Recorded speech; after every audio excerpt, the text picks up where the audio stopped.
আসসালামু আলাইকুম। কেমন আছেন বন্ধুরা? আশা করছি সকলেই খুব ভালো আছেন।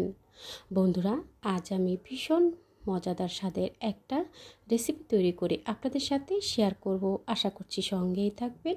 পুরো রেসিপিটা দেখে সুন্দর সুন্দর কমেন্টস করে সাপোর্ট করবেন। বন্ধুরা, আজ আমি তৈরি করে দেখাবো ইনস্ট্যান্ট বাটা মশলায় গরুর মাংস আলু দিয়ে ঝোল। খুব সহজ পদ্ধতিতে আজকের রেসিপিটা তৈরি করব।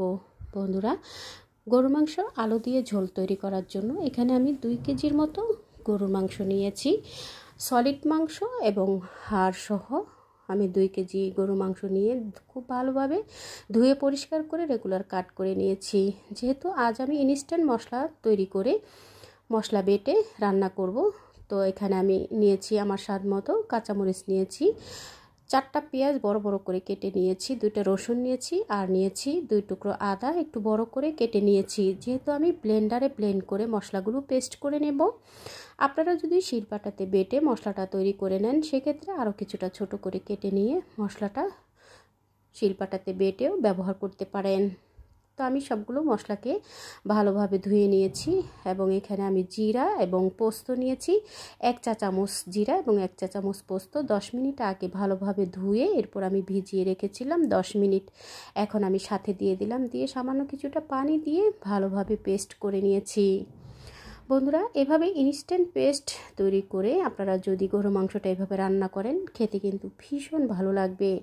এখানে আমি কিছু গরম মশলা নিয়েছি, গোলমরিচ নিয়েছি সাদা এবং কালো গোলমরিচ, লবঙ্গ নিয়েছি, দারচিনি, একটা স্টার মশলা নিয়েছি, আর একটা বড় এলাচ, 2টা তেজপাতা নিয়েছি। বন্ধুরা, মশলাগুলো আমি আমার প্রয়োজন অনুযায়ী বা আমার উপকরণ অনুযায়ী কিন্তু ব্যবহার করছি। আপনারা আপনাদের উপকরণ অনুযায়ী মশলাগুলো বাড়িয়ে কমিয়ে নিয়ে একই প্রসেসে রেসিপিটা তৈরি করে নিতে পারেন। আমি আজ ব্লেন্ডারে ব্লেন্ড করে মশলাগুলো পেস্ট করে নেব। তো গরম মশলাগুলো কিন্তু আমি খুব বেশি মিহি করব না, হালকাভাবে কিছুটা ভেঙে গুঁড়ো করে নেব। আপনারা চাইলে শিলপাটাতে বেটেও কিন্তু মশলাগুলো ব্যবহার করতে পারেন। তো বন্ধুরা, আমি ব্লেন্ডারে করে নিয়েছি। এখন আমি বেটে রাখা পেস্ট করে রাখা সম্পূর্ণ মশলাগুলো দিয়ে দিলাম। এখানে আদা, রসুন, কাঁচামরিচ এবং পেঁয়াজ একসাথে পেস্ট করে নিয়েছি। 1 টেবিল চামচ দিয়ে দিলাম বাটা লাল মরিচ এবং দিয়ে দিলাম বাটা হলুদ 1 টেবিল চামচ দিয়ে এখন স্বাদ মতো লবণ দিয়ে দিব, আর দিয়ে দিলাম এখানে 2টা তেজপাতা ছিঁড়ে দিয়েছি। আর বন্ধুরা, মশলাগুলো কিন্তু আপনারা আপনাদের উপকরণ অনুযায়ী ব্যবহার করবেন। আমি এখন টেস্ট মতো লবণ দিয়ে দিলাম, দিয়ে মশলাগুলোর সাথে খুব ভালো করে মাংসটাকে এভাবে করে মেখে মিক্স করে নেব। বন্ধুরা, আমি হাতেই মেখে নিচ্ছি, আপনারা আপনাদের পছন্দ মতো স্প্যাচুলা দিয়ে কিংবা চামচ দিয়েও মেখে নিতে পারেন। আমি সবসময় কিন্তু মেখে নেওয়ার কাজটা হাতেই করে নেই।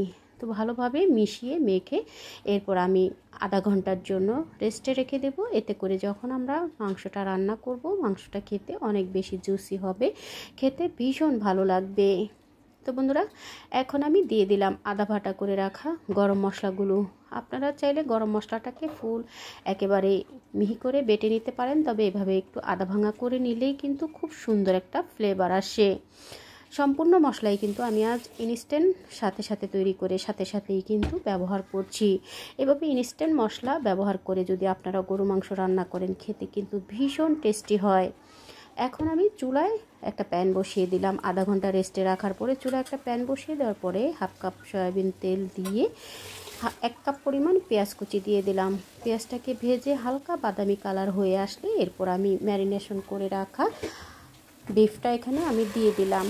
বন্ধুরা, আমি এই গরু মাংসটা কিন্তু আধা ঘন্টা রেস্টে রেখেছি। আপনাদের হাতে সময় থাকলে 1 ঘন্টাও রাখতে পারেন, অথবা আপনারা চাইলে আগের দিন মিক্স করে সম্পূর্ণ এভাবে মেখে রেখে ফ্রিজে নর্মাল চেম্বারে রেখে পরের দিনও কিন্তু আপনারা রান্না করে নিতে পারেন। এতে করে গরু মাংসটা খেতে অনেক বেশি টেস্টি হয় এবং খুব দ্রুতই কিন্তু কুক হয়ে যায়। বন্ধুরা, আমার সেই প্যানটা একটু ছোট ছিল, নাড়তে একটু প্রবলেম হচ্ছিল, তো আমি প্যানটা চেঞ্জ করে একটু বড় প্যানে আবার ঢেলে দিয়েছি। মাংসগুলো দিয়ে হাই হিটে করে আমি প্রথমে 20 মিনিট জাল করে নিয়েছি। বন্ধুরা, এখন ঢাকনাটা খুলে আমি আবার একটু নেড়ে দেব।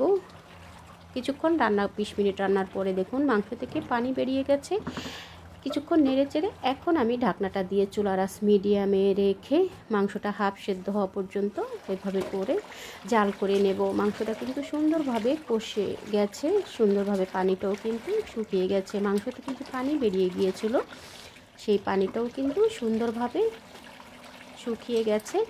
এখন আমি এই পর্যায়ে আসার পরে আমি এখানে দিয়ে দেব হাফ কাপ টক দই। দইটাকে আমি ভালোভাবে ফেটিয়ে নিয়েছি।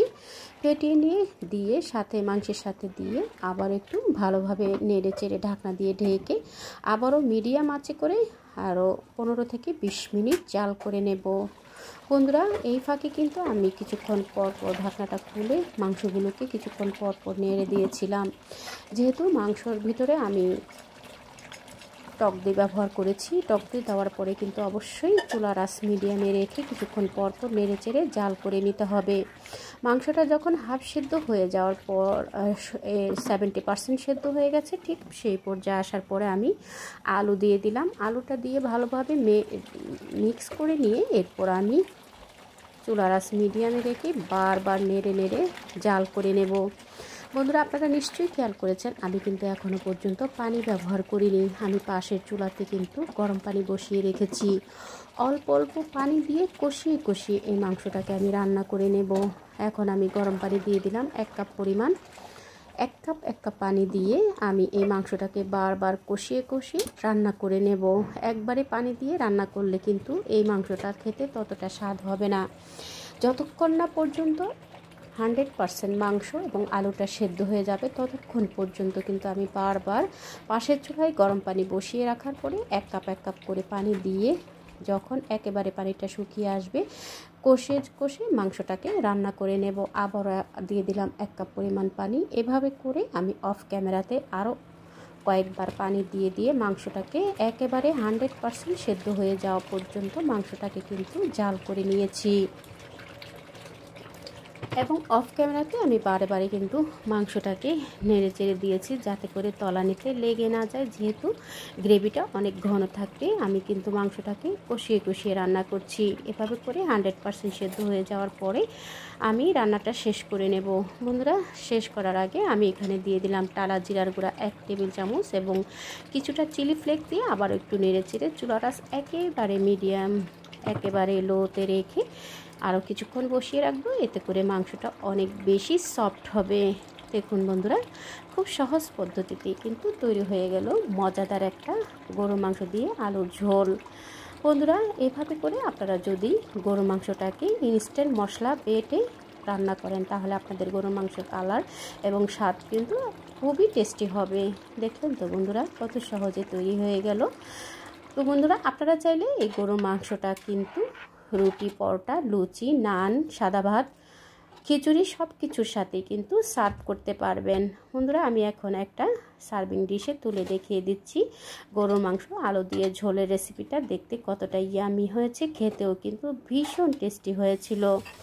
বন্ধুরা, আপনাদের কাছে কেমন লাগলো আজকের এই রেসিপিটা? আশা করছি সকলের কাছে খুব ভালো লেগেছে। বন্ধুরা, গ্রেভিটা দেখে নিশ্চয়ই বুঝতে পেরেছেন রেসিপিটা দেখতে কতটা লোভনীয় হয়েছে, খেতেও কিন্তু ভীষণ মজা হয়েছিল। এভাবে তৈরি করে প্রিয়জনকে নিত্য নতুন রেসিপি উপহার দেবেন। বন্ধুরা, আমার এই গরু মাংস আলু দিয়ে ঝোলের রেসিপিটা যদি আপনাদের মনে একটু জায়গা করে নেয়, প্লিজ বন্ধুরা একবার হলো ট্রাই করবেন এবং আপনাদের টাইম লাইনে শেয়ার করে দিয়ে ফ্যামিলি ফ্রেন্ডসকে দেখার সুযোগ করে দেবেন। তো বন্ধুরা, দেখা হবে পরবর্তী কোনো রেসিপির সঙ্গে। সেই পর্যন্ত সকলের সুস্থতা কামনা করছি। ভালো থাকবেন, সুস্থ থাকবেন, নিরাপদে থাকবেন। আমারও আমার পরিবারের জন্য দোয়া করবেন।